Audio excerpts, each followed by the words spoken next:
다시 복귀해 보도록 하겠습니다. 우리는 한반도 분할하면은 1945년 일제 폐망과 더불어 8.15 해방과 더불어 찾아온 것이 처음이라고 생각하는 경향이 있는데 그렇지가 않습니다. 한반도 분할의 역사적 사례는 참으로 깊고 깊습니다. 우선 여러분 잘 아시는 바와 같이 신라가 당나라와 함께 손을 잡고 우선 백제를 멸망시키고 이어 668년에 고구려를 멸망시켰습니다. 그때 중국과 통일신라 사이의 국경선이 바로 원산만과 대동강을 연결하는 선이었습니다. 우리로서는 이만저만 안타깝지 않은 역사적 사례입니다. 그런데 돌이켜보면 이때가 한반도의 최초의 분단이었다고 말해볼 수가 있습니다. 그리고 이 선이 주는 의미가 무척 큽니다.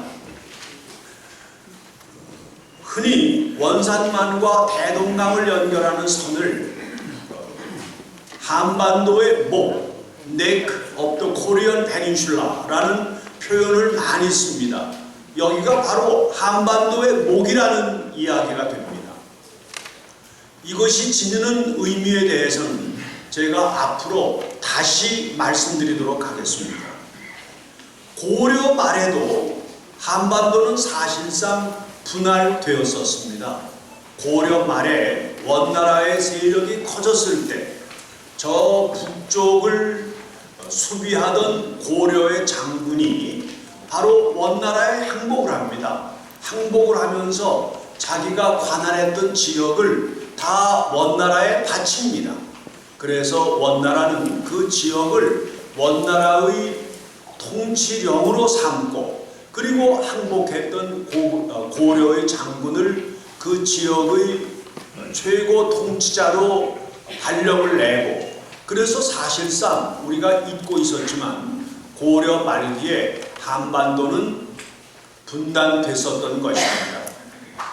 그 선이 대체로 39도선과 40도선 사이였습니다.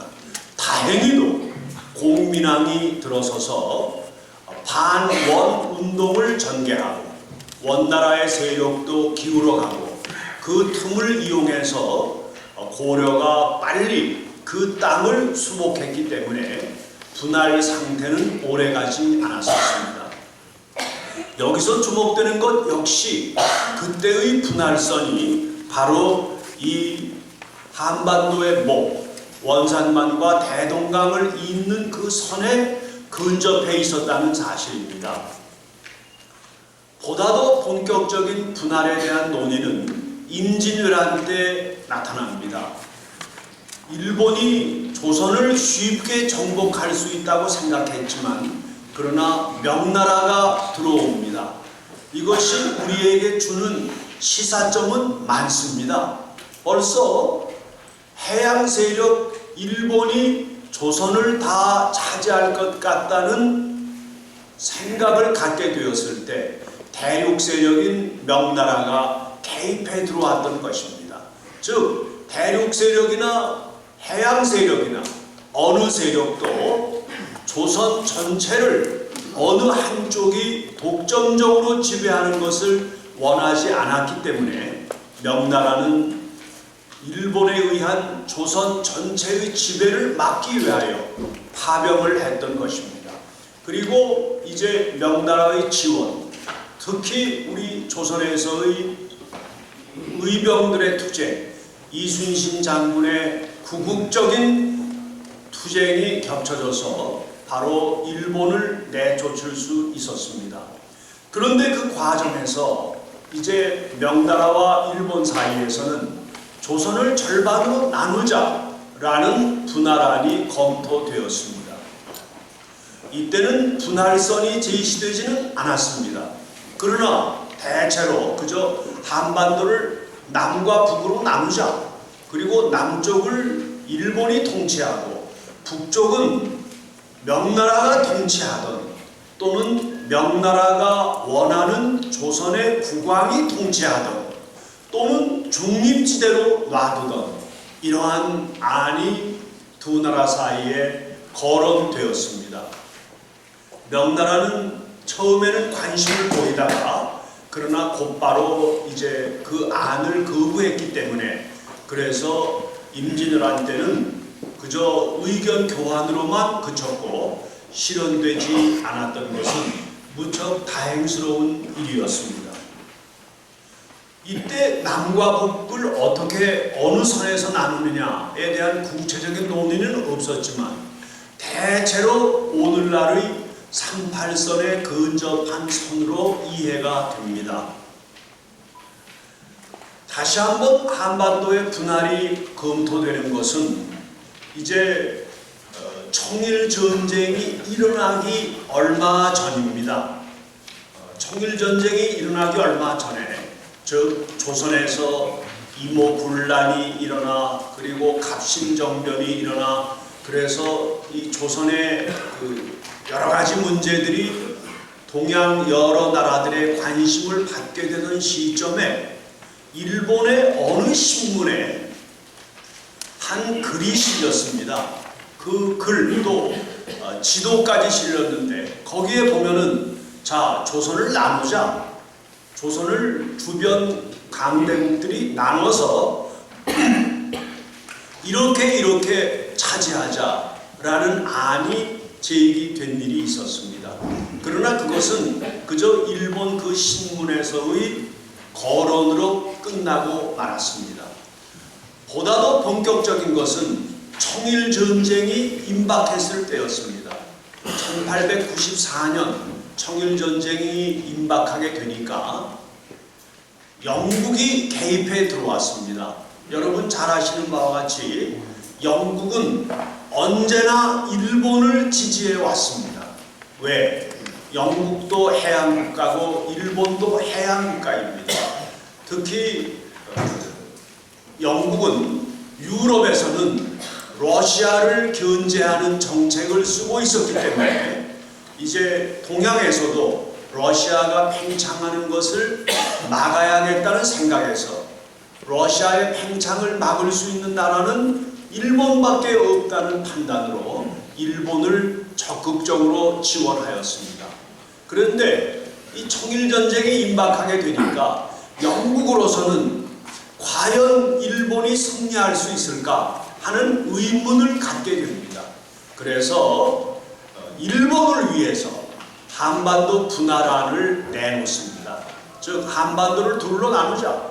나눠서 남쪽은 일본이 통치하고 북쪽은 중국, 그때는 청나라 아니겠습니까? 청나라가 통치하는 방법이 좋겠다. 그렇게 되면 두 나라 사이에 전쟁을 피할 수 있지 않겠느냐 하는 안을 내놓습니다. 영국 외무부 장관의 제안이니까 아주 공식적인 제안입니다. 청나라는 받아들입니다. 왜냐하면 전쟁에서 이길 자신이 없으니까 그러면 절반이라도 차지해야 되겠다. 다만 한 가지 조건을 덧붙입니다. 한양, 즉 조선의 수도는 우리 청나라 관할 안에 들어왔으면 좋겠다 하는 안을 내놓습니다. 그런데 일본은 한반도 분할안 그 자체를 거부합니다. 왜냐하면 승전할 자신이 있었기 때문입니다. 승전에서 다 차지할 수가 있는데 뭘 절반만 차지하겠느냐 해서 영국의 안에 고맙다는 말을 하면서 거절을 합니다. 그래서 곧바로 청일 사이에 전쟁이 일어나고 그리고 이 전쟁은 일본의 승리로 끝났습니다. 일본은 이제 이 전쟁에서 승리해서 청나라를 물리치게 되면은 조선은 완전히 자기 손에 들어온다고 확신을 했습니다. 그러나 여러분 모두가 잘 아시는 바와 같이 일본 마음대로 일이 전개되지는 않았습니다. 우선 러시아가 독일, 프랑스를 끌어안고 개입해 들어왔지 않습니까? 이것을 우리는 삼국 간섭이라고 부르는데 그래서 일본의 이 여러 가지 이권을 제약하는 이러한 움직임을 벌였고 또 따라서 일본도 당시로서는 러시아까지는 꺾을 수가 없었기 때문에 그래서 이제 거기서 말하자면은 타협점을 찾게 됩니다. 그래서 어떻든 한반도의 분할은 거론은 됐지만 실현은 되지 않았습니다. 청일전쟁으로 청나라가 물러나고 일본의 힘이 커지는 것을 보고 당시 조선 정부는 러시아에 기대게 됩니다. 이른바 인아거일 정책을 쓰는 것이죠. 아라사, 그때는 러시아를 아라사라고 불렀지 않습니까? 아라사를 끌어들여서 일본에 항거한다. 그래서 인아거일 정책을 썼던 것이고, 바로 인아거일 정책의 연장선에서 고종은 이제 러시아 공사관, 즉 아라사 공사관으로 이 피신을 하고, 이것을 우리는 아관파천이라고 부르는 것 아니겠습니까? 뭐 여담이 되겠습니다만 이 아관파천의 과정을 보면은 정말 부끄럽습니다. 왜냐하면 고종이 이제 이 아관파천을 위해서 우선 그 직접적인 원인은 일본이 우리 국모인 민비를 시해했지 않습니까? 이게 이제 을미사변인데 을미사변을 보고는 고종이 너무 놀라는 겁니다. 자, 그 사이에 의지했던 청나라는 완전히 물러나가. 그런데 일본이 이제는 국모인 민비까지 시해해. 이것을 보고는 고종이 잠을 못 자요. 이건 역사적인 기록에 그대로 나와 있습니다. 잠을 못 자서 자기도 또 암살될까봐. 그래서 서울에 있는 미국 선교사들한테 정말 애걸복걸합니다. 매일 좀 들어와서 자달라. 그래서 당신들이 들어와서 자면은 누가 내 침실을 침입하지 못하지 않겠느냐. 그래서 미국의 선교사들이 교대로 왕실에 들어와서 고종과 함께 잠을 자줍니다. 그러니까 이게 벌써 국제사회에서는 얼마나 얕잡혀 보였겠습니까? 그런데도 더 마음이 안 놓이니까 고종이 그 아라사 공사관으로 이제 피신할 준비를 합니다. 그래서 자기 특사를 보내서 아라사 공사에게 내가 좀 거기 가서 살아야겠다. 그러니까 내가 가도록 받아다오. 아라사 공사가 본국정부에 문의를 합니다. 이 고종 조선의 그 국왕이 우리 공사관으로 피난을 오겠다고 하는데 이거 받아도 되겠습니까? 러시아가 받지 말아라. 왜냐? 우리는 그 문제를 가지고 아직은 일본과 갈등을 빚을 상황이 아니다. 그러니까 받지 말아라. 그래서 받지 않겠다고 통보를 해요, 고종한테. 근데 고종은 그냥 죽기 살기로 야밤에 이제 그 가마를 타고 궁녀로 위장을 하고 그래서 그냥 담을 넘어가는 것 아니겠습니까? 담을 넘어가서 아라사 공사도 본국 정부에 편지를 내요. 이거는 뭐 이렇게 막무가내로 들어왔기 때문에 막을 수가 없었습니다. 그래서 이제 본국 정부도 그저 묵인을 하는 거죠. 그래서 조선 정부가 아라사 공사관 안에 세워지는 겁니다. 이렇게 되니까 이건 뭐 국가의 독립이고 체면이고는 아주 말이 아닌 상태가 되었어요. 특히 일본은 어떻게 되었습니까? 청나라만 내쫓으면은 그리고 민비까지 시해를 하면은 조선은 이제 내 것이다. 이렇게 생각을 했는데 국왕이 아라사 공사관으로 피난을 갔으니 즉 파천을 했으니 이거는 우리 속담 그대로 닥쳤던 개 모양이 된 겁니다. 그래서 이때 이제 일본은 그 다음 수를 찾게 됩니다. 그래서 러시아를 상대로 한반도 분할을 제의합니다. 자, 한반도를 나누자. 어떻게 나누느냐? 역시 선은 이때는 제의가 되지 않습니다만 그저 남과 북으로 나누자. 그래서 남쪽은 우리 일본이 통치하겠다. 근데 북쪽은 러시아가 통치하든지 또는 중립지대로 두자. 이거였습니다. 즉 그 당시만 하더라도 러시아는 아직 조선을 전부 지배하겠다는 그 계획은 갖고 있지 못했습니다.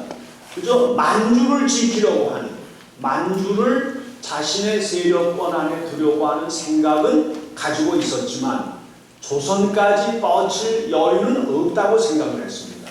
그걸 알았기 때문에 일본은 한반도의 북쪽은 그대로 중립지대로 주자. 그러면 너희 만주는 보존되는 것 아니겠느냐. 이렇게 제의를 했습니다. 근데 이때는 러시아가 거절합니다. 왜? 조선의 국왕이 자기 나라 공사관에 지금 들어와서 거기에 조선 정부를 세우고 있는데 무슨 뭐 절망만 가지려고 하겠습니까? 그래서 거절을 합니다.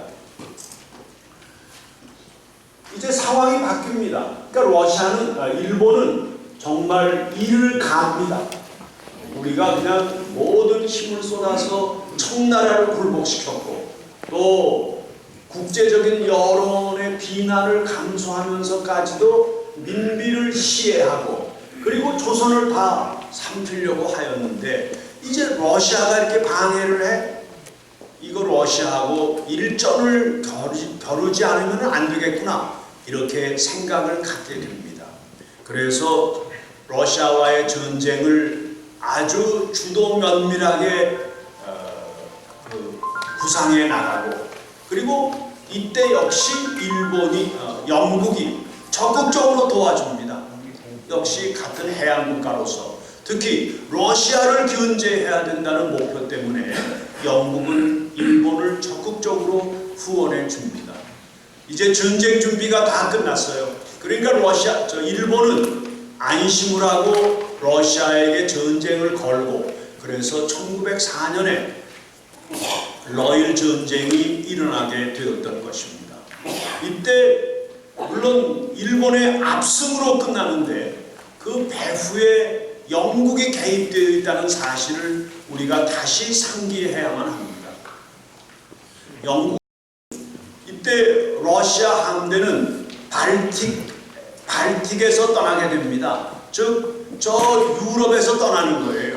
떠나면서 이 발틱 함대가 이제 지중해를 지나서 스웨즈 운하를 통과하고 인도양을 지나 동해로 와야만 됩니다. 그게 제일 빠른 길이에요.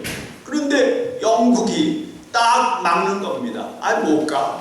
그때 스웨즈 운하는 통제권이 영국, 프랑스에 있었지 않습니까? 그러니까 못 가. 무엇보다도 그 스웨즈 운하 가기 전에 지브롤터 해협을 빠져나가야 되는데 거기부터 영국이 막는 겁니다. 그래서 러시아는 할 수 없이 아프리카를 전부 돌고 그리고 인도양으로 빠져서 동해로 오는데 그 사이 수많은 병사들이 그냥 배 안에서 죽습니다. 왜? 길이 너무나 험했기 때문에. 게다가 이때 제정 러시아는 거의 말기에 왔기 때문에 보급이 제대로 되지도 않았어요. 그래서 이제 동해에 러시아 함대가 나탔을 때는 이거는 뭐 패전을 앞두고 있는 상태나 마찬가지였습니다. 그러니까 딱 대기하고 있던 일본 함대가 그대로 이 폭격을 가해서 러시아 사령관들이 항복을 하고 그래서 러일 전쟁은 일본의 압승으로 끝나고 말았습니다. 그런데 이 러일 전쟁이 임박하게 되니까 이때는 러시아 정부가 몸이 달았어요. 몸이 달아서 일본을 상대로 2차례에 걸쳐 조선 분할안을 제시합니다. 조선을 나누자. 그래서 남쪽은 너희가 다 통치해라. 북쪽은 우리가 직접 통치 안 해도 좋다. 그저 중립지대로만 남게 해다오. 이렇게 2차례나 제기하면서 이때 처음 분할선이 제시가 됩니다. 39도 선입니다. 39도에서 분할을 하자 이렇게 했는데 이때 일본은 성전을 확신했기 때문에 거절합니다. 그래서 러일 전쟁이 발생했고 이제 청일 전쟁에 이어 러일 전쟁에까지 승리하게 되니까 이제는 미국과 영국 등 열강이 모두 조선은 일본이 통치해야 한다라는 합의에 도달하게 됩니다. 여기서 우리가 아주 상당히 유심히 봐야 할 대목이 있습니다. 우선 이것은 오늘날의 이 국제 정세하고도 직결됩니다. 이때 그 조선은 일본의 지배를 받는 것이 좋겠다라는 말을 공개적으로 처음 꺼낸 사람은 미국의 대통령입니다. 이 사람은 피오도어 루스벨트, 뒷날 그 2차 대전을 이끌었던 루스벨트와는 다른 사람입니다. 피오도어 루스벨트인데 이 사람은 공개적으로 부통령 시절부터 이 코리아는 독립할 능력이 없다. 그러니까 일본이 지배하는 게 좋겠다. 이렇게 했던 사람입니다. 근데 대통령까지 됐어요. 대통령까지 되니까 더 공공연하게 자, 코리아는 이제 이건 뭐 하나의 나라도 아니다. 일본이 통치하는 게 좋겠다. 이런 생각을 공공연하게 표시하고 그러면서 적극적인 친일 정책을 쓰게 됩니다. 여기서 이제 우리가 늘 유심히 기억해야 하는 것은 바로 미국은 어떤 마지막 시점에 오면은 반드시 일본 편을 들어준다는 이야기입니다. 왜? 미국에게 아시아 태평양 지역에 있어서 가장 중요한 나라는 일본입니다. 오늘날에도 어떻습니까? 일본이 친미 정책을 쓰고 미일 동맹을 유지하고 있기 때문에 태평양 전체가 미국의 호수처럼 되어 있는 것 아니겠습니까? 태평양의 어느 나라가 감히 미국에게 도전할 수 있겠습니까? 이건 미일 동맹이 있기 때문입니다. 그래서 미국은 전통적으로 일본을 언제나 적극적으로 뒷받침한다는 사실입니다. 다만 2차 대전 때 1941년에 일본이 미국을 어리석게도 침공함으로써 이제 미일 간의 전쟁이 일어나고 그리고 일본의 패전으로 끝났습니다만 전통적으로 그 시기를 빼면은 미국은 언제나 일본을 도와줬습니다. 이 점을 우리는 잊어서는 안 됩니다. 영국도 마찬가지입니다. 영국도 러일 전쟁이 끝나고 나면서 아주 그 일본에 대한 지지, 특히 일본의 조선 지배를 적극적으로 지지하게 됩니다. 그저 뒤에서 돕는 게 아니라 아주 공식적으로 우리는 조선에 대한 일본의 지배를 우리는 지지한다. 이렇게 나옵니다. 자, 그런데 여기서 제가 조금 더 덧붙이도록 하겠습니다. 여러분, 특히 우리는 그 위대한 애국자 윤봉길 의사 기념관에서 이런 행사를 갖기 때문에 더더욱 생각나게 됩니다. 여러분, 안중근 의사가 또 얼마나 위대한 애국자입니까? 안중근 의사가 정말 우리 조선민족의, 우리 한민족의 국적인 이토 히로부미를 하얼빈에서 장쾌하게 격살하신 분 아닙니까? 그리고 그때의 안중근 의사의 위대한 행위가 우리 모두에게 큰 격려가 되었고 오늘날에도 우리가 잊지 않고 존경하고 있지 않습니까? 그런데 그 당시에 그 이토가 안중근 의사에 의하여 처단됐을 때에 미국이나 영국이나 프랑스나 이런 선진 국가들의 반응을 보면은 우리로서는 정말 분노가 솟아오릅니다. 뭐냐면은 영국 국회입니다. 우선 영국 국회에서 국회의원들이 이렇게 연설합니다. 이거 한국 사람들은 정말 어리석다. 왜? 자기네 나라를 그렇게 잘 사는 나라로 만들어 주려고 잠도 못 자고 고생하던 이토를 죽이다니 말이지. 이렇게 어리석은 사람들이 있느냐? 이게 그때의 분위기예요. 또 그 당시 고종의 외교 고문이 있었습니다.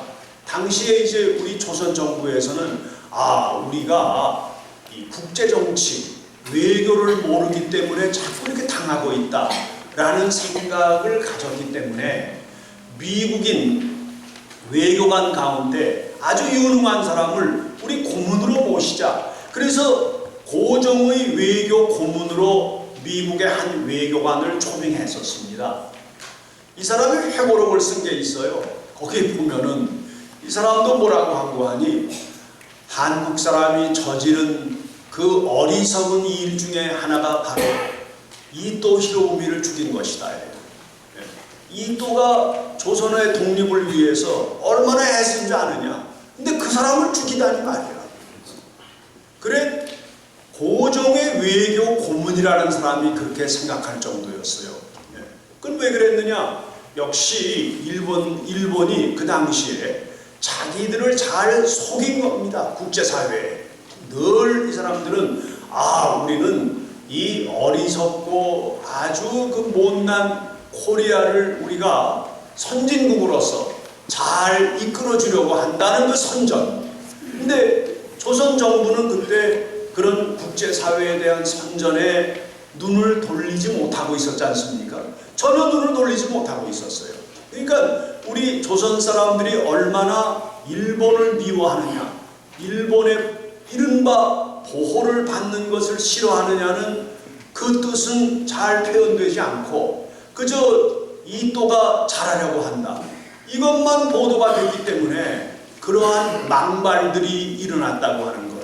이건 오늘날 우리로서도 우리의 상황을 국제사회에 얼마나 정확히 제대로 알려야 되느냐에 대한 교훈을 다시 일깨워주는 것이다. 이렇게 제가 덧붙이도록 하겠습니다. 이때도 이제 러일 전쟁에서 일본이 이제 승리하고 나니까 이때는 이제 일본 앞에는 그냥 탄탄대로가 열린 겁니다. 그래서 바로 러일 전쟁이 끝나자마자 루스벨트 대통령이 앞장서 가지고 미국의 포츠머스라는 데서 조약을 맺지 않습니까? 일본 대표, 러시아 대표 불러가지고 조약을 맺으면서 그 조약을 통해서 사실상 코리아에 대한 일본의 지배를 승인해 줍니다. 이렇게 되니까 곧바로 영국도 일본과 다시 조약을 맺어서 코리아 조선에 대한 일본의 지배를 승인하는 그 내용을 발표합니다. 이렇게 되니까 이제 일본은 더 이상 거릴 것이 없어지고, 그러니까 곧바로 을사늑약, 일본 사람 말로는 을사보호조약, 이것을 강요했던 것 아니겠습니까? 그래서 국제적 승인 아래 이제 일본은 코리아를 병합하게 되었다. 이 점을 제가 덧붙이도록 하겠습니다. 근데 이때도 이토가 그 피살되기 전에 여러 가지 거짓말을 많이 했는데 국제사회가 거기에 홀려 있었어요. 무슨 거짓말을 했냐고 하면은 오늘 이 주제와 관련해서만 말씀드린다면 이 한반도 코리아의 조선의 영구 독립을 나는 지지한다. 근데 코리아의 영구 독립을 유지하려면은 예컨대 코리아를 뭐 중립화한다든가 뭐 때로는 이런 거짓말도 하는 거예요. 그러니까 저 서양의 많은 나라들 가운데 그래 그거 일리가 있다. 그 무슨 일본이 조선에 대해서 무슨 특별한 욕심을 가진 것 같지가 않다. 그래 그 조선을 말이지 일본과 즉 해양 세력과 대륙 세력 사이에 중립 지역으로 만들어 놓으면은 그러면 전쟁을 피할 수도 있고 그러면 조선도 독립을 유지하는 게 아니냐. 뭐 이런 식의 그 망상을 갖게끔 계속 이 대외 선전 공작을 폈다는 사실을 우리는 결코 잊어서는 안 되겠습니다. 이렇게 한반도를 분할하려는 주변 국가들의 구상은 한두 번이 아니었습니다. 여러 차례 나왔었다고 하는 것을 우리는 기억하는 것이 좋습니다. 바로 그런 연장선 위에서 1945년 일제 패망과 더불어 한반도의 분할이 마침내 현실로 나타나게 됩니다. 그러면 이 1945년 38도 선에서의 한반도 분할은 어떻게 이루어진 것이냐 잠시 살펴보겠습니다. 오랫동안 우리나라에서는 한반도 분할은 1945년 2월에 소련 영토인 얄타에서 열렸던 얄타 회담에서 밀약된 것이다 라는 이야기를 믿어왔습니다. 얄타에서는 미국의 대통령 루스벨트, 이때는 이 루스벨트는 앞에서 말씀드린 루스벨트와 다른 사람이죠. 루스벨트 대통령, 영국의 총리 처칠, 그리고 소련의 총리 스탈린, 세 사람 사이에 열렸던 것 아니겠습니까? 그래서 이제 많은 사람들이 38선이 나타나고 나니까 이게 도대체 어떻게 된 거냐? 그 얄타에서 그때 강대국들이 위약을 했을 것이다, 이렇게 생각을 했어요. 특히 이승만 대통령이 처음부터 그걸 들고 나왔어요. 한반도는 바로 얄타에서 분할이 미락된 것이다, 이렇게 공식으로 발표를 하셨습니다. 이렇게 되니까 저희 세대만 하더라도 아예 교과서에 이렇게 써 있었어요. 한반도의 분할은 얄타 회담에서 미락된 것이다, 이렇게 했었는데 이건 전혀 사실이 아닙니다. 얄타 회담에 관한 문서는 모든 것이 공개가 되었습니다. 근데 사람들이 그러니까 열심히 들여다봤어요. 근데 한반도에 대한 한반도 그 분할에 대해서는 전혀 거론조차 된 일이 없습니다. 왜냐하면 이때는 독일의 패망이 임박한 시점이어서 패망하는 독일을 어떻게 처리할 것이냐, 이 문제가 핵심적인 과제였고, 또 이 코리아에까지 관심을 돌릴 시간의 여유가 없었습니다. 그래서 이때 한반도의 분할이 미락됐다는 한때의 주장은 전혀 사실이 아니다.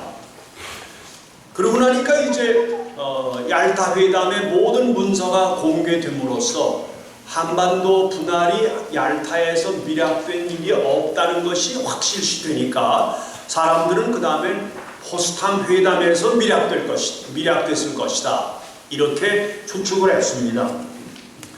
포스탐 회담은 이제 그 얄타 회담으로부터 약 4개월 뒤에 열립니다. 포스탐은 그때 독일에 있는 도시였습니다. 이때는 벌써 독일이 항복한 뒤에요. 그러니까 연합국들은 이제 항복한 독일의 현황도 볼 겸 겸사겸사 포스탐에서 다시 회담을 갖게 됩니다. 이때는 미국의 대통령이 바뀌었어요. 루스벨트가 얄타 회담을 마치고 귀국한 지 2개월 뒤에 별세했기 때문에 부통령인 트루먼이 그대로 승계를 했습니다. 그래서 미국 대표로는 트루먼 대통령이 참석을 하고, 소련은 여전히 스탈린 총리, 영국은 처칠 총리, 이렇게 참석을 하게 됩니다. 그런데 이 회담 중에 영국에서는 총선이 열려가지고 처칠이 이끌던 보수당이 패배해요. 그러니까 곧바로 정권 교체가 발생합니다. 거기는 의원 내각제 아닙니까? 그러니까 무슨 일정한 기간을 두고 있다가 정권 교체가 되는 게 아니라 총선 결과만 이제 확정이 되면은 곧바로 정권 교체입니다. 그래서 이 총선에서 처칠의 보수당이 패배했기 때문에 이 회담 기간 중에 그래서 정권을 장악하게 된 노동당의 애틀리 총리가 이제 이 회담의 후반부에 참석을 하게 됩니다. 그런데 여기서 우리가 중요하게 봐야 할 것은 이 트루먼입니다. 루스벨트는 공부를 많이 한 사람이에요, 오히려. 그래서 학벌이 정말 뛰어난 사람입니다. 미국에서도 상류층의 최상류층이 다니던, 오늘날에는 많이 달라졌습니다만 그 학벌을 그대로 밟은 사람이에요. 이 사람은 초등학교 때부터 아주 귀족 학교를 다닌 사람입니다. 워낙 부잣집이었기 때문에. 그래서 대학도 하버드 대학을 나오고, 그 다음에 법과 오늘날의 로스쿨 대학을 나오고, 뭐 아주 손꼽히는 명문가의 후예였어요. 그래서 워낙 많이 공부를 해서 그런지 이 사람은 잘못 판단을 했어요. 뭐냐 하면은 이 당시에 이제 잠시 말씀드리면 이제 앞으로 2차 대전이 이제 곧 끝날 것 같은데, 2차 대전이 끝나고 나면은 세계는 어떻게 전개될 것이냐에 많은 지식인들, 정치인들이 관심을 가졌습니다. 이때 유행했던 것이 소위 수렴설입니다. Theory of Convergence. 뭐냐 하면은 즉 미국은 자본주의를 추구하고 소련은 공산주의를 추구하지만 그러나 이 공산주의와 자본주의는 결국 어떤 공통점으로 갈 것이다. 그래서 공통점에서 만날 것이다. 그러니까 수렴된다. 그러니까 어느 한 지점으로 모이는 걸 말하는 것 아니겠습니까?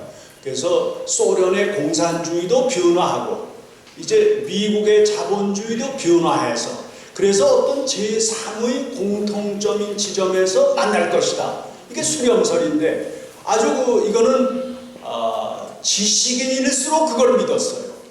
워낙 상당히 고도로 잘 정리된 이론이었기 때문에 그걸 믿은 겁니다. 그래서 루스벨트도 그걸 따라갔어요. 따라가서 자 이제 2차 대전이 곧 끝나는데 끝나면은 세계는 미국과 소련이 주도한다. 근데 이제 공통점이 생길 것이기 때문에 서로 협력을 해야 되겠다. 이런 발상으로 얄타에 임했기 때문에 여기서 소련에게 많은 양보를 하게 됩니다. 동유럽이 다 그때 소련의 이제 그 위성국이 되는 것 아니겠습니까? 2차 대전이 끝난 뒤에 이거 다 미국이 양해해 준 거예요. 그래, 동유럽, 폴란드 할 것 없이 그쪽은 다 그 소련의 세력권이다. 이걸 미국이 다 양해해 준 겁니다. 그때 처칠은 그거 안 됩니다. 라고 그랬는데도 그때 처칠은 발언권이 거의 없었어요. 예. 그러니까 루스벨트가 그렇게 해. 그러니까 그대로 끝난 겁니다. 자, 우리가 왜 해방 이후에 미소 공동위원회라는 걸 경험하게 되었죠? 그것도 바로 루스벨트적인 발상이었습니다. 즉 미국과 소련이 협력하면서 모든 문제를 해결한다. 그 얄타적인 발상의 연장선 위에서 미소 공동위원회도 그때 이미 구상이 되었던 거다. 이렇게 덧붙이도록 하겠습니다. 그런데 이제 트루먼이 대통령이 되었지 않습니까? 트루먼은 정반대예요. 링컨 대통령 이후 오늘날에 이르기까지 대학을 졸업하지 않고 대통령이 된 유일한 사람이 트루먼입니다. 근데 트루먼은 자기가 직접 장사도 해보고 말하자면 비즈니스를 많이 한 사람이에요. 근데 그렇게 무슨 공산주의에 대해서 깊이 연구한 것도 없는 사람이었는데 아주 타고날 때부터 공산주의에 대해서는 철저히 반대하는 사람입니다. 소련? 이거 안 돼. 철저히 반대하는 사람이에요. 그래서 이분은 대통령이 되면서부터 그 소련하고 무슨 협력해? 앞으로 무슨 소련과의 협력을 전제로 하는 세계 질서를 구상해? 그거 안 돼. 처음부터 태도를 명백히 했어요, 이분은. 네. 그렇게 되니까 그런 상태에서 포스담 회담에 임하게 되었습니다. 포스담 회담에 임하게 되었는데 특히 포스담 회담에 참석하기 위해 포스담에 도착한 그날 본국 정부로부터 암호 전보를 받습니다. 뭐냐? 바로 역사적인 일. 원자폭탄 실험이 성공했습니다. 더구나 원자폭탄 실험을 해보니까 그 효과는 우리가 기대했던 것 이상입니다. 엄청난 폭발력, 화력을 가진 새로운 무기를 만드는데 우리가 성공했습니다. 라는 암호 전보를 받았어요. 그러니까 트루먼은 더욱더 이제 기세등등해지는 겁니다.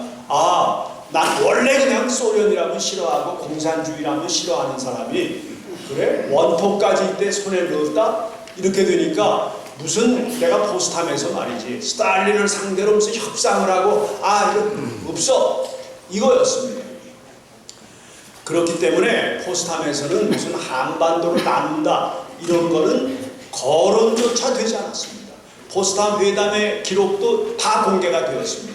근데 전혀 그런 것이 나온 게 없습니다. 그래서 얄타도 아니고 포스탐도 아니다. 근데 이제 여기서 우리가 중요하게 봐야 할 것은 역시 이제 일제가 그냥 참 이렇게 말씀드리죠. 얄타 회담에서 루스벨트가 스탈린에게 정말 졸르고 졸라가지고 겨우 받아낸 게 있어요. 미국으로서는 엄청나게 많이 양보해 주면서 뭐냐, 독일과의 전쟁이 끝나면 90일 이내에 소련이 일본을 상대로 전쟁에 들어가겠다 하는 약속을 받아내는 겁니다. 근데 이 약속을 하나 받으면서 스탈린은 아는 거예요. 아, 지금 이 미국이나 영국이나 이런 나라들은 우리 소련이 극동전쟁에 파병하는 것을 절실히 원하고 있구나. 이걸 다 아는 거죠. 그래서 그거를 이용을 해서 뭐 받아낼 걸 죄다 받아냅니다. 특히 이때 루스벨트는 건강이 아주 안 좋았어요. 그래서 아까 말씀드렸던 대로 얄타 회담 끝내고 2개월 뒤에 그냥 병사하지 않습니까? 그리고 회담에 관한 사진을 보면은 야, 이거 벌써 게임이 안 되겠구나 하는 걸 느끼게 되는 게 회담 장소에 루스벨트는 휠체어를 타고 들어옵니다. 옆에 보좌관들이 이거 밀어주고 말이죠. 그러니까 건강이 감당이 안 됐던 거예요. 그래서 스탈린이 그 얄타에서 약속을 합니다. 좋다. 독일이 항복을 하고 나면은 90일 이내에 우리는 일본을 상대로 전쟁을 개시하겠다. 이 약속을 해줍니다. 그래서 5월 7일 날 독일이 항복하니까, 그러니까 결국 어떻게 됩니까? 3개월 이내면은 8월 7일 아니겠습니까? 네, 이거예요. 그래서 이것이 참 우리에게 엄청난 그 상처와 부담을 주게 되었다. 이렇게 먼저 말씀드리는데, 소련은 스탈린을 보는 겁니다. 계속해서 이것도 좀 더 의도네, 저것도 의도네 하면서 이 질질 끄는 거예요. 끌다가 이제 마침내 미국이 이거 더 이상 일본을 어떻게 해볼 수가 없으니까 마침내 원자폭탄을 투하했지 않습니까? 그게 8월 6일이에요.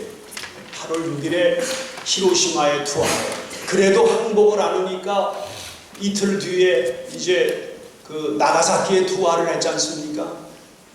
이 미국이 투하하는 걸 보고서야 소련 군대가 들어오는데, 그게 약속한 90일 바로 그 날입니다. 90일째 되는 날이에요. 그러니까 이때만 안 들어왔더라면, 또 좀 뒤집어 얘기한다면, 이때 일본의 온건파들은 이거 항복을 할 수밖에 없다. 이거 더 버텨봤자 이건 뭐 이길 수도 없고 부담만 더 커진다 해서 이 일본의 온건 세력들은 소련을 상대로 그리고 미국을 상대로 사실은 종전을 제의했습니다. 이거 전쟁을 끝내겠다 우리가. 그러니까 다만 종전을 끝내는데 천황만큼은 지켜다오 이거였어요. 왜냐하면 포스탄 회담에서는 뭐 천황도 다 처벌한다 이런 취지였거든요. 그러니까 일본으로서는 천황의 지위에만 손상이 없으면 항복할 용의가 있다. 이 뜻을 전달을 했습니다. 그래서 그때 그것만 좀 더 빨리 성사가 되어서 일본이 소련이 들어오기 전에 항복을 했더라면 한반도의 분단은 피할 수 있었을 것입니다. 이렇게 볼 때 일본은 여러 가지로 우리한테 해를 끼친 나라입니다. 항복을 좀 늦춰서 그래서 소련이 들어오는 여지를 만들어 놓고, 그러니까 아주 그 2차 대전 말기의 흐름을 보면은 야, 이거 일본은 우리에게 두고두고 이런 이 부담을 안겼구나 하는 것을 안타깝게 보게 됩니다. 근데 이때 또 우리가 주목할 게 있어요. 미국은 그래 어디 그러면 일본이 항복을 위한 협상을 하자고 하니까 어디 한번 검토는 해보자. 그래서 검토를 했어요. 그 검토를 했는데 그래도 미국의 대통령을 지낸 후보 전 대통령에게 그 팀을 이끌게 했습니다. 그래 한번 협상안을 한번 만들어 보쇼. 그래서 후보 전 대통령이 팀장이 되어서 협상안을 만듭니다. 뭐 이 조건이라면 우리가 일본의 항복을 받아들입시다 이거예요. 그 협상안 초안, 그 협상안이 다 공개가 되었어요. 근데 우리로서는 기가 막힙니다. 그걸 보면 이렇게 해요. 그래 전직 미국 대통령이 내놓은 협상안입니다. 이 조선은 여전히 일본에게 준다 그러자. 조선은 여전히 일본한테 준다고 하면 일본이 마음을 놓고 항복할 것이다. 이겁니다. 그러니까 얼마나 우리의 운명이 강대국들의 눈에는 정말 비참하게 보였는가 하는 것을 실감하게 된다는 점을 덧붙이도록 하겠습니다. 그런데 역시 트루만이 단호했습니다. 소련하고 나 이거 절대 안 해. 그냥 원폭 던져. 그리고 원폭 투하. 그러면서 소련군이 들어오게 된 거예요. 소련군이 들어오게 되니까, 그러니까 소련은 한 일주일 정도 전쟁하고는 엄청난 것을 찾아가는 겁니다. 일주일 정도 전쟁하고는. 자, 근데 소련은 그래서 벌써 들어오기 시작합니다. 그래서 벌써 8월 10일이면은 저 함경북도 쪽으로 들어오고 10일, 12일이면은 벌써 평안도로 들어오게 됩니다. 긴박하게 소련 군대가 막 진공을 해 오는 거예요. 근데 미국 군대는 한반도에서 제일 가까운 데 있었던 데가 오키나와에 있었습니다.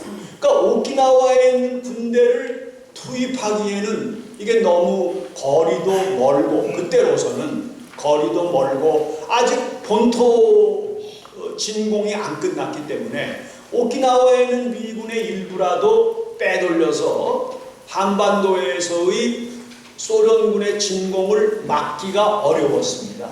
그래서 이때 그 트루만이 내놓은 것이, 자, 38도선 여기서 나눠서 소련군은 그럼 이미 들어왔으니 38도선까지만 들어와라. 그러면 남쪽은 우리가 점령하겠다.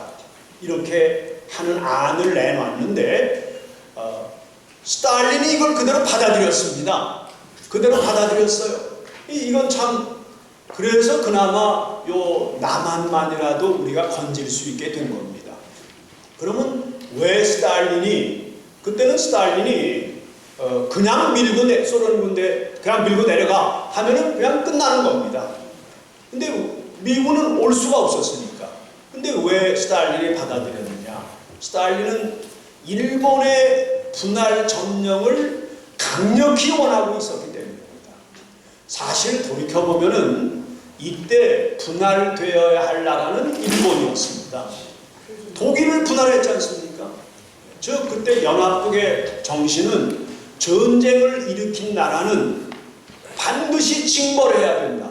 요새 옥시 사건 계기로 무슨 징벌적 손해배상 이런 말이 언론에 많이 나오지 않습니까? 그러니까 이때 연합국에서의 구상은 전쟁을 일으킨 나라는 반드시 징벌을 해서 앞으로 다시 전쟁을 일으키지 못하게 해야 된다. 이런 일종의 그 암묵적인 합의가 있었던 겁니다. 그래서 독일을 분할했지 않습니까? 독일을 넷으로 나눕니다. 영국, 프랑스, 미국, 소련. 그러다가 이제 미국, 프랑스, 영국이 점령했던 지역에 합쳐서 독일 연방공화국이 그것을 우리가 서독이라고 불렀죠. 소련이 점령했던 지역은 이제 독일 민주공화국, 그걸 우리가 동독이라고 불렀지 않습니까? 이렇게 나눴어요. 또 독일에 합병된 채 독일을 따라갔던 오스트리아도 나눴습니다. 그래서 오스트리아도 미국 점령지역, 영국 점령지역, 프랑스 점령지역, 소련 점령지역 다 나눴어요. 그러니까 이 원리대로 간다면 아시아에서는 일본을 분할해야 되는 겁니다. 일본을 분할해야 되고 스탈린도 그걸 기대하고 있었어요. 그런데 앞에서 말씀드렸듯이 아마 루스벨트였다면 분할했을지 모릅니다. 그런데 트루만은 철저한 반공주의자였고 게다가 이제 원폭까지 가지고 있기 때문에 일본을 분할해? 말도 안 돼. 한마디로 거절해버려서 그래서 일본은 미국이 단독 점령을 하게 됩니다.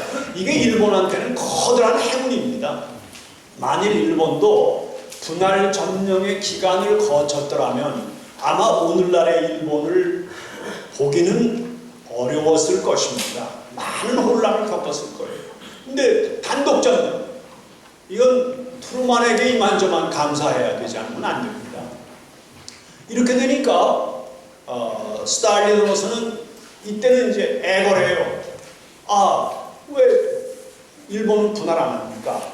최소한 북해도 홋카이도만이라도 분할해 주십시오. 이렇게 애걸합니다. 이런 상태였기 때문에 한반도를 놓고 미국의 비위를 건드릴 생각을 못하고, 그래서 이 한반도 전체를 점령할 준비는 다 되어 있었지만 미국이 부탁한 대로 38도선에서 진군을 멈춘 겁니다. 그나마 우리로서는 다행이었어요. 그렇기 때문에 자연히 미군이 남한에 들어오는 것은 훨씬 늦어서 9월 달에야 성사되는 것 아니겠습니까? 자, 여기서도 우리가 뭘 주목해야 되는고 하니, 미국은 전쟁을 겪었지만은 곧바로 일본을 지원하기 시작합니다. 곧바로 일본을 지원하기 시작해요. 그래서 일본을 단독 점령하는 것, 이거 자체가 일본을 엄청나게 봐주는 거예요. 단독 점령하고. 그뿐 아닙니다. 일본을 군사적으로, 재정적으로 계속해서 도와줍니다. 왜냐? 역시 미소를 내다보면서 소련을 견제할 수 있는 나라는 일본밖에 없다는 판단, 이것 때문에 지난날 전쟁했던 것은 잊어버리고 그냥 계속해서 일본을 키워주자, 이런 방향으로 나아가게 됩니다. 바로 오늘날 보세요. 오늘날에도 보면은 소위 우리 종군 위안부 그 비극 얼마나 비참한 일이었습니까? 여러 가지 문제에서 아베가 계속해서 역사 수정주의의 길을 걷고 있지 않습니까? 지난날 일본의 침략, 만행, 이거를 다 부인하고 있단 말이에요. 그리고 역사를 지금 고쳐 써가고 있습니다. 이걸 우리가 역사 수정주의라고 부르는데, 아베가 역사 수정주의의 길을 밟기 때문에 우리 민족 감정이 얼마나 이 일본에 대하여 악화되고 있습니까? 그런데도 미국은 계속해서 왜 일본을 기지해주고 있느냐? 심지어 이제 오바마 대통령이 히로시마까지 가는 것 아닙니까? 지금 일본은 거의 만세군다시피 해요. 자, 역시 이제 중국을 대항하기 위해서는 일본을 키워줘야 되겠다라는 그 전략적 판단에서 일본의 적극적인 친일 정책을 쓰고 있는 것으로 우리는 생각할 수 있습니다. 그래서 결국 이 미국의 사실상 단독 결정으로 38선 분단이 이루어집니다. 근데 참 역설적인 것은 이때 직접 38선을 그은 사람들이 두 사람이에요. 두 사람인데 하나가 딘 러스크, 이 사람이 뒷날 미국의 국무장관이 되는 사람이죠. 또 한 사람은 본스틸 대장인데, 이 사람은 뒷날 또 우리 주한 유엔군 사령관으로 오는 사람입니다. 이 사람들이 그냥 직접 펜 들고 지도를 꺼내서 38선을 그었던 사람입니다. 그러니까 38도선, 39도선, 대체로 이것이 국제사회에서 제기됐던 분할선이었습니다. 그 다음 이제 6.25 전쟁이 일어났지 않습니까? 6.25 전쟁 때도 전쟁이 좀 길어진다 싶으니까 영국을 중심으로 해서 또 한반도 분할안이 나옵니다. 이거 이렇게 질질 끌 게 아니라 한반도를 나누자. 그래서 이렇게 분할안이 다시 나옵니다. 특히 유엔군이 메가더 사령관의 지휘 아래 38선을 넘어 북진할 때, 이때 이걸 적극적으로 말린 나라가 영국입니다. 올라가지 마십시오. 그냥 거기서 멈추십시오. 이겁니다. 그래도 트루만 대통령의 용단으로 계속 올라갔던 것 아니겠습니까? 근데 여기서 하나 우리가 최근에 키신저가 쓴 책을 주목할 필요가 있습니다. 제가 앞부분에 써놨던 건데, 바로 디플로머시, 외교라는 책을 썼는데 정말 잘 쓴 책입니다. 키신저 같은 대가니까 그런 책을 쓸 수 있었던 거죠. 근데 키신저는 이런 말을 합니다. 6.25 때 그때 북진할 때 바로 그 원산만과 대동강 그 말은 안 썼습니다만 한반도의 목에서 거기서 스톱을 했더라면 하는 뜻을 비칩니다. 그 무슨 얘기냐면 그래서 이제 그것 때문에 그 뒤에 미국의 학계에서도 여러 가지 토론이 있었어요. 뭐냐면 그때 거기서 멈췄어야 된다. 유엔군이 거기서 멈추면은 우선 중공이 들어올 명분이 없어진다. 중공이 들어올 명분이 없어지기 때문에 전쟁을 거기서 끝낼 수가 있었고, 그러면 북한 정권의 영토라고 하는 것은 요만큼밖에 안 된다. 압록강, 두만강 이 남쪽에서 그 원산만 대동강 거기까지다. 그러면 그 영토를 가지고 북한 정권이 유지될 수가 있었겠느냐. 그러니까 그때 정말 대정치가적인 발상으로 그런 걸 내다보면서 거기서 멈췄더라면 그러면 오히려 북한 정권의 붕괴를 가져올 수 있고, 그리고 오히려 대한민국 주도 아래에서의 통일이 가능하지 않았겠느냐라는 토론이 뒤따른 사실만을 제가 말씀드리도록 하겠습니다. 그럼 이제 결론을 내겠습니다. 결국 우리가 그 역사적인 사례를 다 일별해 볼 때 내릴 수 있는 결론은 다시 원점입니다.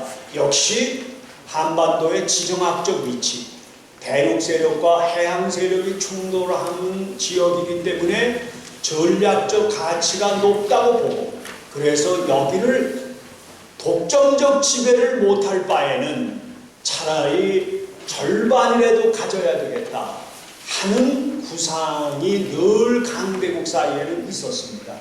또 한때는 이 8.15 해방 직후에는 한반도를 네 나라로 네 쪽으로 나누자는 구상도 나왔었습니다. 이 호남, 충남 이쪽은 영국군이 점령하고 경상도 쪽은 미국이 점령하고 하는 그런 구상까지도 나왔었다고 하는 것을 제가 상기시키도록 하겠습니다. 즉, 이 지정학적 위치, 전략적 판단. 근데 제가 이렇게 말씀드리면은 반론을 하실 분도 계세요. 그건 일종의 숙명론 아니냐. 그러면 우리는 지정학적 위치 때문에 늘 그렇게 분할이나 또는 강대국의 각축을 받아야 한다는 그 숙명론으로 귀결되는 것 아니냐, 이렇게 반발하실 분도 계십니다. 물론 충분히 그 점을 인정합니다. 근데 저는 꼭 이것은 숙명이라고 보지를 않습니다. 이제 우리가 대응하기에 따라서 우리의 운명을 훨씬 더 좋게 개척해 갈 수 있다고 말씀드리고자 합니다. 그런 미래에 주는 함축적인 의미는 뭐냐 하면은 우선 이제 앞에서 말씀드렸듯이 7.4 남북공동성명 그러나 통일이 없었어요. 2000년의 역사적인 남북정상회담 없는 겁니다. 통일이 없는 겁니다. 왜 그러냐? 역시 우리 주변 강대국들 가운데 어느 누구도 한반도의 통일을 바라는 나라가 없다는 이 냉엄한 현실을 우리는 직시할 필요가 있겠다. 중국이 원하겠습니다. 만일 북한이 무너져서 대한민국 주도 아래 통일이 이루어지면은, 그러면 이제는 민주화를 성취하고 산업화를 성취하고 경제력이 세계 7위다, 8위다, 9위다, 10위다 하는 대한민국의 군대가 압록강과 두만강까지 접근한다라고 생각할 때 중국은 이것을 바라지 않을 것입니다. 또 러시아도 마찬가지일 것입니다. 일본은 남북한 분단을 제가 볼 때는 즐기고 있다고 봅니다. 그러니까 대한민국과의 외교에서 무슨 문제가 생기면 끊어내는 게 북한 카드 아닙니까? 우리 북한하고 어떻게 하겠다. 이런 식이란 말이에요. 그래도 그나마 한반도의 통일을 지원하는 나라는 저는 미국이라고 봅니다.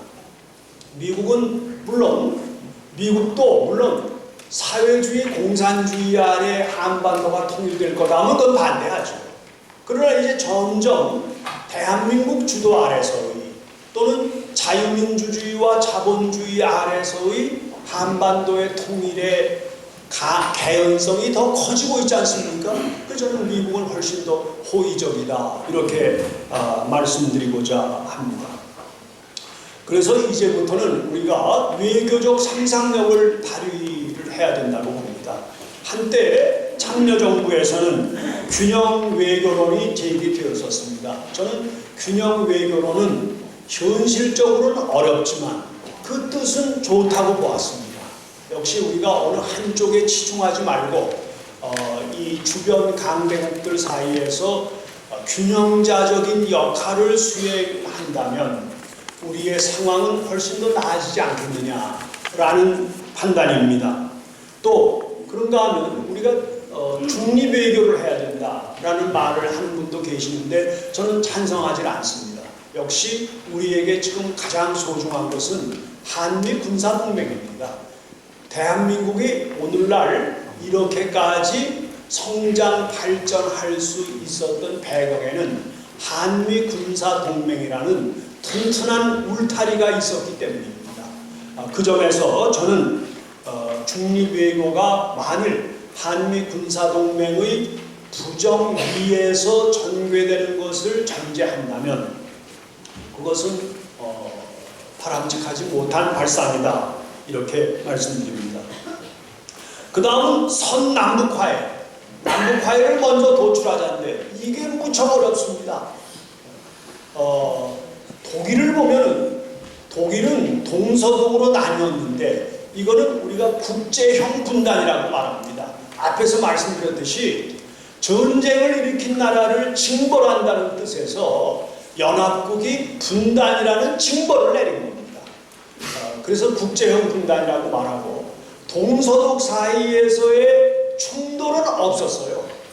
동서독 사람들은 그저 강대국들이 나눠놓으니까 그거를 그냥 수용했을 뿐이지 동서독 사이에서 무슨 예컨대 동독이 서독에게 무슨 게릴라를 보내고 또는 서독 쪽에서 동독에게 무슨 수뇌부 암살단을 보내고 이런 일은 전혀 없었습니다. 그래서 동서독 사이에는 전쟁이 없었지 않습니까? 그렇기 때문에 분단의 원인이었던 국제정치가 해소되니까 통일을 이룰 수가 있었습니다. 근데 우리는 생각하는 것 이상으로 내쟁성이 아주 강합니다. 민족 내부의 이 갈등, 투쟁, 전쟁, 이 내쟁성이 아주 강하기 때문에 선남북화해의 도출이라는 것도 쉽지가 않다는 것을 말씀드립니다. 그렇기 때문에 좀 막연한 대답 같고 속 시원한 대답이 아닙니다만 우선 역시 전쟁 예방이 저는 가장 기요하다고 봅니다. 더구나 북한의 핵무장이 점점 가시화되고 있습니다. 이렇게 되면은 이 북한의 핵무장을 막지 못한다면 우리는 북한의 핵 위협 아래 살아야만 합니다.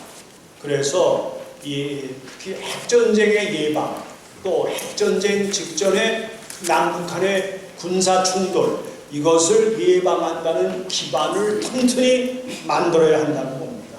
그 터전 위에서 분단체제를 적절히 관리하는 것 이것이 역시 통일을 지향하는 장기적인 대책이 될 것이다.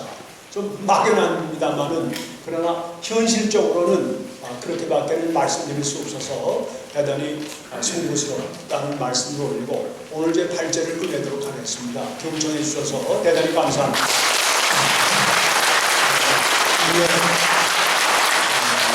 시간을